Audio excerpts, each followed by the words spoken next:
Pendant longtemps, Starlink a été présenté comme une rupture technologique absolue, car il promettait de briser les limites classiques de la connectivité mondiale. Une constellation de milliers de satellites en orbite basse devait permettre un accès direct à Internet, sans passer par les infrastructures terrestres contrôlées par les États. Cette architecture donnait l'impression d'un réseau impossible à bloquer, capable de fonctionner même en cas de censure, de guerre ou de catastrophe. Dans le discours dominant, Starlink incarnait une forme de souveraineté individuelle numérique, où un simple terminal suffisait à contourner des frontières politiques et des décisions étatiques. Une constellation de satellites capable de contourner les États, de traverser les frontières, de rendre caduques les coupures Internet imposées par des gouvernements. Une promesse de connectivité globale décentralisée, hors de portée des régimes autoritaires. Dans les discours occidentaux, Starlink incarnait une nouvelle ère, celle où la technologie prenait le dessus sur la souveraineté classique, où un simple terminal pouvait défier un État entier. Ce récit a fonctionné un temps, puis il a commencé à se fissurer. Ce qui se joue aujourd'hui en Iran marque un tournant stratégique majeur, discret, peu médiatisé, mais fondamental pour la compréhension du monde qui vient. Au début du mois de janvier 2026, l'Iran entre dans une phase de fermeture numérique brutale. Le trafic Internet international chute en quelques heures, les grandes plateformes disparaissent. Les flux sortants deviennent instables, puis quasiment inexistants. Cette coupure ne ressemble pas aux précédentes. Elle est plus propre, plus méthodique, plus profonde. Très vite, une question surgit dans les cercles d'analyse occidentaux. Starlink passait-il ? Il fonctionnait. Les premiers jours, la réponse semble positive. Quelques connexions parviennent à passer. Des images circulent. Des messages sortent du pays. Puis, progressivement, le signal se dégrade. Les connexions deviennent terratiques. Les terminaux perdent leur synchronisation. Les paquets de données se perdent. Dans certaines zones, Starlink devient inutilisable, sans annonce officielle, sans communiqué, sans bataille visible. Ce silence est précisément ce qui rend la situation si révélatrice. Il ne s'agit pas d'un affrontement spectaculaire, mais d'un effacement progressif, une neutralisation technique, une démonstration de maturité stratégique. L'Iran ne coupe pas seulement son Internet national, il apprend à combattre un réseau satellitaire occidental conçu pour contourner ce type de contrôle, et il ne le fait pas seul. Depuis plusieurs années, la Russie développe une expertise avancée dans le domaine de la guerre électronique. Sur les théâtres ukrainiens, syriens et arctiques, Moscou a expérimenté des systèmes capables de brouiller des signaux satellitaires, de perturber des constellations, de désorienter des terminaux civils et militaires. Cette expertise ne se limite pas à des armes, elle repose sur une compréhension fine de la couche invisible du monde moderne. Le spectre électromagnétique, les fréquences, les protocoles, les points faibles logiques plutôt que physiques. L'Iran observe, apprend, coopère. Ce qui se produit en janvier 2026 ressemble moins à une improvisation qu'à une application. Starlink repose sur plusieurs piliers techniques. Une constellation basse altitude, une synchronisation permanente entre satellites et terminaux, une dépendance critique aux signaux de positionnement, une infrastructure logicielle centralisée. Ces forces deviennent aussi des vulnérabilités. En brouillant les signaux de navigation, en saturant certaines bandes de fréquences, en perturbant la synchronisation temporelle, il devient possible de rendre le service instable sans le détruire. C'est exactement ce qui semble se produire en Iran. Les terminaux ne sont pas détruits, ils deviennent simplement inefficaces. Le message est clair, la domination technologique ne suffit plus. L'espace numérique n'est pas un espace neutre, il peut être contesté, défendu, verrouillé. Ce que l'Iran démontre avec une sobriété redoutable, c'est que la souveraineté numérique est redevenue une question de puissance brute. Non pas par le volume, mais par la précision. Non pas par la censure visible, mais par la maîtrise technique.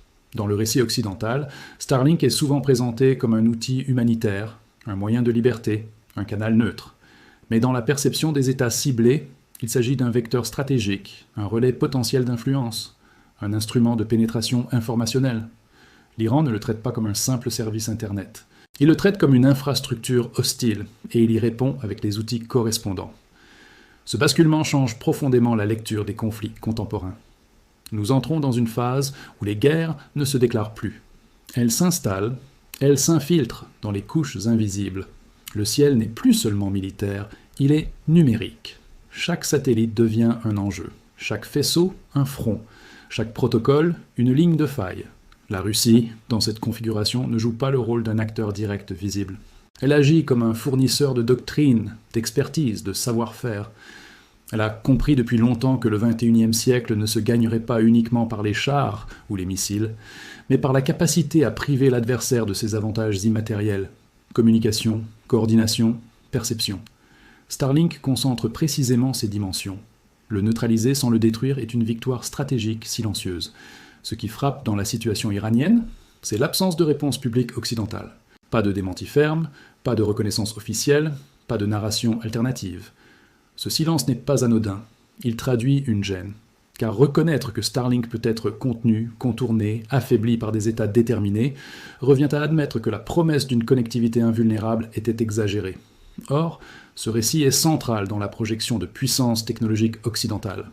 Le cas iranien ne doit pas être lu comme un événement isolé, il est un signal, un laboratoire, une répétition générale. D'autres États observent, d'autres armées analysent, d'autres ingénieurs prennent des notes.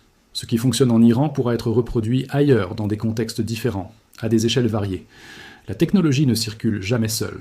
Les méthodes aussi voyagent. Ce basculement pose une question fondamentale. Qui contrôle réellement Internet dans un monde fragmenté ? La réponse simpliste, qui opposait réseaux ouverts et États autoritaires, ne tient plus. Nous entrons dans une ère de souveraineté technique imbriquée où chaque acteur cherche à reprendre la main sur ses flux, où la déconnexion devient une arme, où la connexion devient un privilège conditionnel. Pour l'Iran, cette capacité à contenir Starlink est plus qu'un succès tactique. C'est une démonstration politique. Elle affirme que le pays n'est pas condamné à subir les technologies occidentales, qu'il peut les comprendre, les neutraliser, les intégrer dans une stratégie de long terme. C'est un message adressé autant à sa population qu'à ses adversaires. Pour la Russie, ce type de coopération confirme une vision du monde multipolaire fondée sur la contestation des monopoles technologiques. Moscou ne cherche pas seulement à rivaliser en volume, elle cherche à casser les illusions de supériorité, à montrer que chaque système a ses failles, que chaque innovation peut être retournée. Pour l'Occident, le choc est plus profond qu'il n'y paraît, car Starlink n'est pas qu'un service. C'est un symbole, celui d'une capacité à rester connecté quoi qu'il arrive. Si ce symbole vacille, toute une architecture mentale doit être repensée. Les conflits hybrides, la résilience numérique, la dépendance aux acteurs privés, le rôle des entreprises dans la géopolitique.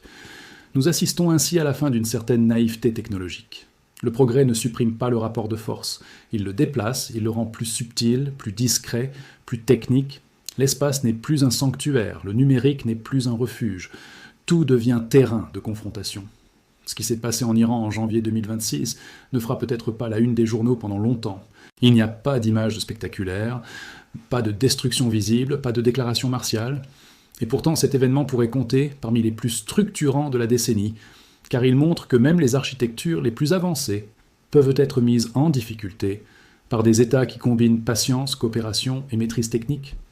Le monde qui se dessine est moins binaire, moins idéologique, plus mécanique. Il oppose non pas le bien et le mal, mais des systèmes, des architectures, des capacités d'adaptation. Dans ce monde, la victoire ne se proclame pas. Elle se constate dans les silences, les latences, les connexions qui ne passent plus. Starlink n'a pas été détruit, il a été contenu, et cette nuance change tout.